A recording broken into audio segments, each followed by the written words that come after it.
Hi friends, இன்றைக்கி நம்ம என்ன வீடியோ பார்க்க போகிறோன்னா, சண்டே பிரதோஷம் வந்துச்சு. அந்த வீடியோ தான் பார்க்க போகிறோம். நான் இன்றைக்கி தான் அந்த வீடியோவை அப்லோட் பண்ணுறேன். வீடியோவை கடைசி வரைக்கும் பாருங்கள். அப்போ தான் வந்து நான் அபிஷேகம் பண்ண வீடியோ, சாமி அலங்காரம் பண்ண வீடியோலாம் போஸ்ட் பண்ணியிருக்கேன், பாருங்கள். பிரசாதம் வந்து லெமன் சாப்பாடு தான் செஞ்சு கொடுத்துருந்தேன். லெமன் சாப்பாடுக்கு தேவையானதெல்லாம் ரெடி பண்ணி வச்சாச்சு. நான் வந்து ஒரு யூடியூப் சேனலில் பார்த்து தான் வந்து இந்த லெமன் சாப்பாடே நான் செஞ்சேன். அவங்க எப்படி சொன்னாங்களோ அதே மாதிரி.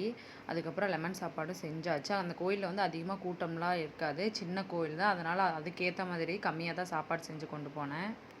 நீங்கள்லாம் பிரதோஷத்துக்கு கோவில் போவீங்களான்னு சொல்லிட்டு மறக்காமல் கமெண்ட் பண்ணிடுங்க. அதுக்கப்புறம் நம்ம கடைக்கெல்லாம் போயிட்டு பால், தயிர் இதெல்லாம் வாங்கிட்டு வந்தாச்சு. வாங்கிட்டு கோயிலுக்கும் போயிட்டோம். அங்கே போயிட்டு பேக்கெட்டில் இருக்க பாலெல்லாம் கட் பண்ணி வேற ஒரு பாத்திரத்தில் எல்லாமே மாற்றி ரெடி பண்ணி வச்சாச்சு.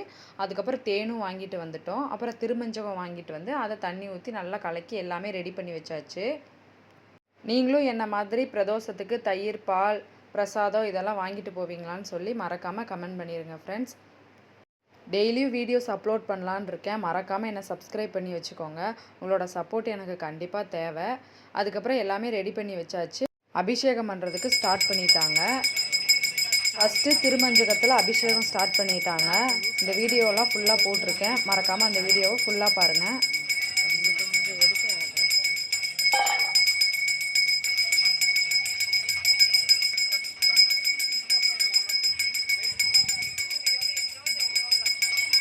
ரெண்டாவது சந்தன அபிஷேகம் பண்ணுறாங்க, அதையும் பாருங்கள்.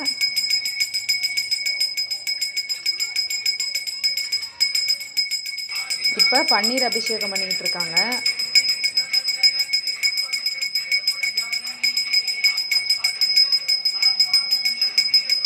அப்புறம் தின்னூர் அபிஷேகமும் முடிஞ்சிருச்சு. இப்போ தயிர் அபிஷேகம் ஆரம்பிச்சிட்டாங்க. எனக்கு அது ரொம்ப ரொம்ப பிடிக்கும். ஏன்னா சாமியெல்லாம் ரொம்ப அழகாக இருப்பாங்க. அந்த தயிர் மேலே படப்பட ரொம்ப அழகாக இருப்பாங்க. அதனால் எனக்கு ரொம்ப பிடிக்கும்.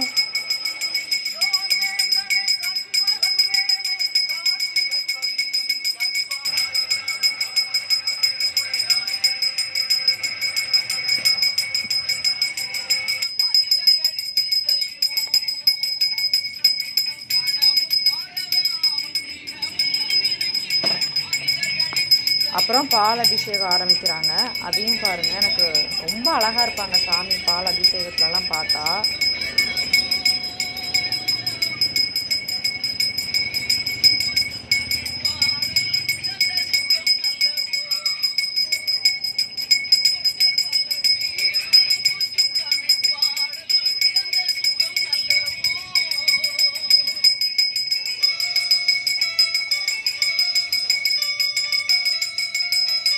எல்லா அபிஷேகமும் நல்லபடியாக முடிஞ்சிருச்சு.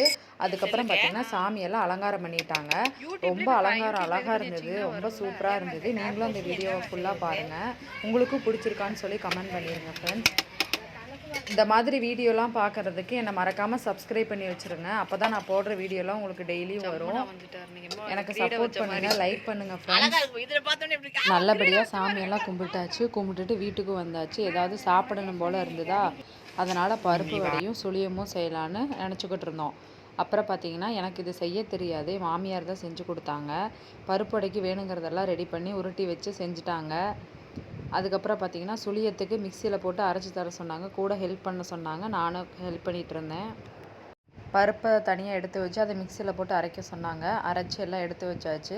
அதுக்கப்புறம் தேங்காவை திருவி கொடுக்க சொன்னாங்க. அப்புறம் தேங்காவும் திருவி கொடுத்தாச்சு. அப்புறம் ஏலக்காய் எல்லாம் தட்டி வைக்க சொன்னாங்க. எல்லாமே தட்டி வச்சாச்சு.